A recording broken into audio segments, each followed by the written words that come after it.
Caractérise la phase équinoxiale, c'est la verticalité. Et la verticalité, c'est quelque chose d'assez paradoxal, puisque ça relie le haut et le bas. Alors que l'horizontalité, c'est le refus de la verticalité, et donc on n'a pas cette dimension haut et bas. Et alors, en phase équinoxiale, qu'est-ce qui représente le haut, qu'est-ce qui représente le bas? Le bas, ce sont les femmes, et le haut, ce sont les juifs. Et donc la classe moyenne, elle est plus ou moins en retrait, en grève, comme je disais tout à l'heure, en phase équinoxiale, alors qu'elle devient centrale en phase solsticiale. Moi, c'est comme ça que je présente les choses aujourd'hui.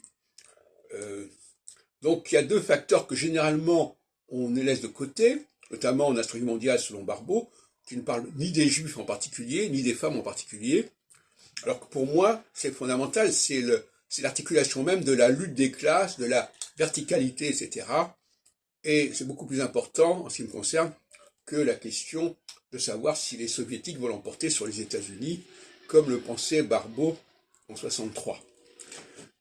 À tort d'ailleurs.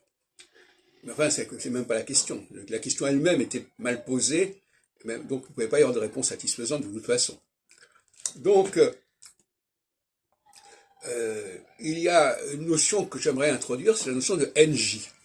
NJ, ça veut dire non-juif. Notion que j'avais déjà utilisée il y a très très longtemps. Il y a le juif et il y a le non-juif. Alors le non-juif, il est très minoritaire, parce que dans la phase verticale, ce qui est en haut est très minoritaire. Et ce qui est en bas est très large. Donc, c'est pas une question de majorité. La majorité, elle est surtout présente en phase solsticiale. En phase équinoxiale, il y a une espèce de dualité entre le haut et le bas qui est assez particulière.